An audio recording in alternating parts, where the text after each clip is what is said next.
বাংলাদেশের রাজধানী ঢাকার ঐতিহাসিক সোহরাওয়ার্দী উদ্যানে আয়োজিত হেফাজতে ইসলাম বাংলাদেশ আহত এই মহাসমাবেশকে লক্ষ্য করে আমি সর্বপ্রথম স্মরণ করতে চাই ওই সকল বীর শহীদদেরকে। শাপলা থেকে 2024-এর জুলাই বিপ্লব পর্যন্ত রক্তের আগাজে পথ পাড়ি দিয়ে বাংলাদেশ 2024-এর 5ই আগস্ট দ্বিতীয়বারের মতো স্বাধীনতা অর্জন করেছে। সেই স্বাধীন বাংলার মাটিতে দাঁড়িয়ে আমরা শপথে বাণী উচ্চারণ করতে চাই, রক্ত দিয়ে স্বাধীনতা এনেছি, প্রয়োজনে রক্ত দিয়ে সেই স্বাধীনতা আমরা রক্ষা করবো ইনশাআল্লাহ। স্বাধীন বাংলার মাটিতে দাঁড়িয়ে আমরা বলতে চাই, নারী সংস্কারের নামে আল্লাহর কোরআনকে, ইসলামকে যে কটাক্ষ করা হয়েছে, ধর্মীয় উত্তরাধিকার বিধান, পারিবারিক বিধানকে নারী পুরুষের মধ্যে বৈষম্যের প্রধান কারণ বলে আখ্যায়িত করে বিতর্কিত নারী বিষয়ক কমিশন এদেশের সংখ্যাগরিষ্ঠ মানুষের ধর্মীয় অনুভূতিতে আঘাত প্রদান করেছে।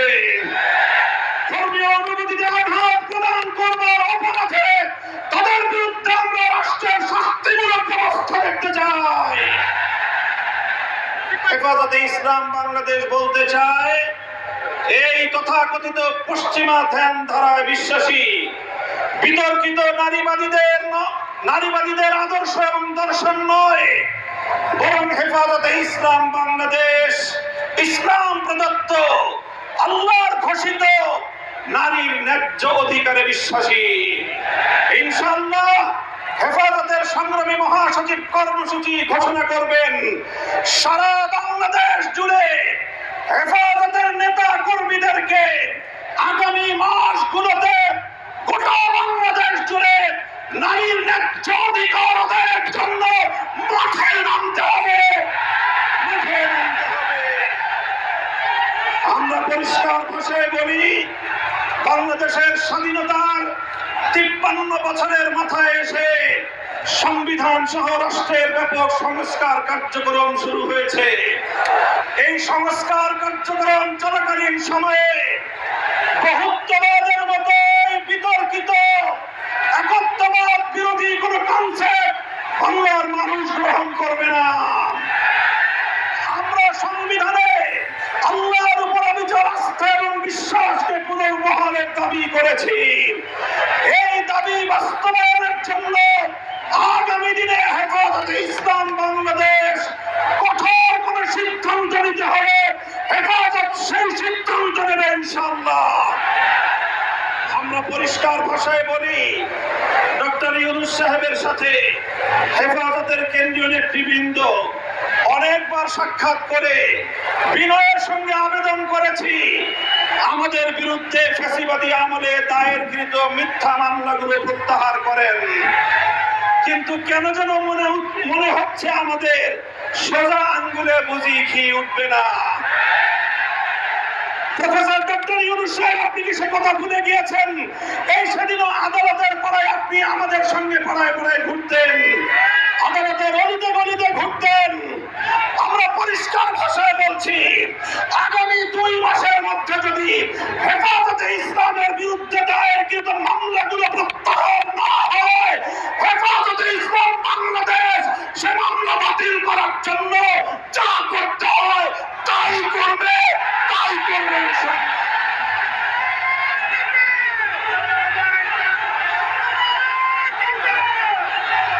আমরা পরিষ্কার ভাষায় বলছি, জঙ্গি নাটকের মামলা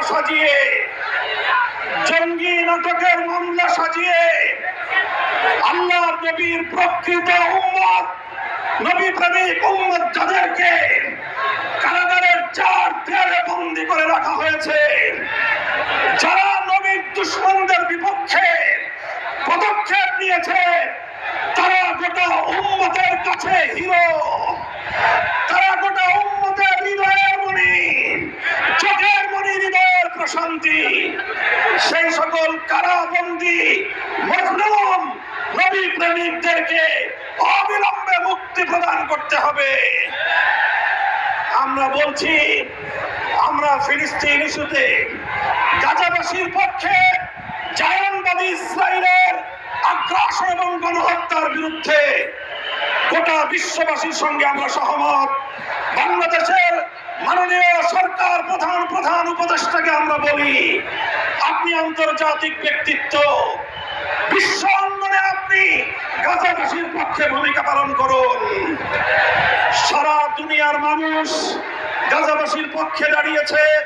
সুদূর এই সবুজ বাংলার চত্বর থেকে আমরা সংহতি জানিয়েছি, কিন্তু আমাদের আরো বড় দায়িত্ব এবং কর্তব্য দাঁড়িয়েছে আজ আমাদের প্রতিবেশী রাষ্ট্র ভারতের মুসলমানদের পক্ষে আওয়াজ উচ্চারণ করা, তাদের পাশে দাঁড়ানো। মুসলমানদের নিপীড়িত জনপদ, রক্তস্নাত ভূস্বর্গ কাশ্মীরকে আজ গুজরাটের কসাই একটি নরকে পরিণত করেছে। বিতর্কিত আইন সংশোধনী বিল 2025 পাস করে শত শত বছর ধরে মুসলমানদের ব্যক্তিগত এবং তাদের যে প্রপার্টি গুলো আল্লাহর নামে ওয়াকফ করা হয়েছে, মসজিদ, মাদ্রাসা, কবরস্থান সহ ধর্মীয় কাজের জন্য, সেই ওয়াকফ সম্পত্তিতে সেই ভারতের হিন্দুত্ববাদী সরকার নখ বসাতে চায়, আঙুল বসাতে চায়। সে আঙুল আমরা ভেঙে গুড়িয়ে দেবো ইনশাআল্লাহ।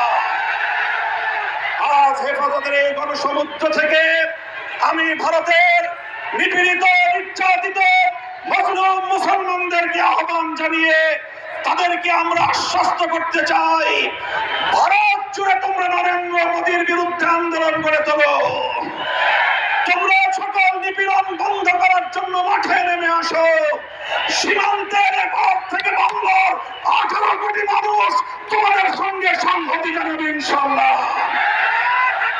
সংগ্রামী সাথী ও বন্ধুগণ, প্রফেসর ডক্টর ইউনূস সাহেব এবং অন্তর্বর্তীকালীন সরকারকে আমরা একটা বার্তা দিয়ে দিতে চাই। মনে রাখবেন, 71 সালে এদেশের মুক্তিযোদ্ধারা বলেছিল, আমরা পিন্ডির গোলামীর জিঞ্জির ছিন্ন করেছি, দিল্লির গোলামী করবার জন্য নয়। আজ 2024-এর জুলাইয়ের স্বাধীনতা সংগ্রামের পর আমি বলতে চাই, আমরা দিল্লির দাসত্বের শৃঙ্খল থেকে মুক্ত হয়েছি, নিউ ইয়র্কের গোলামী করবার জন্য নয়। যদি বাংলাদেশকে ওয়াশিংটনের দাস পরিণত করবার কোন পায়তারা করা হয়, আর যদি হিউম্যানিটেরিয়ান করিডোরের নামে আমার বাংলাদেশের বুকের উপর দিয়ে যদি বাংলাদেশের সার্বভৌমত্ব, স্বাধীনতা হরণ করবার জন্য আমার স্বাধীন জনপদের 1 ইঞ্চি মাটি কেড়ে নেওয়ার জন্য যদি এই অপতৎপরতা চালানো হয়, চলমান এই অপতৎপরতা যদি বন্ধ না করা হয়, তবে আমি সারা দেশের দেশপ্রেমিক জনতাকে উদাত্ত আহ্বান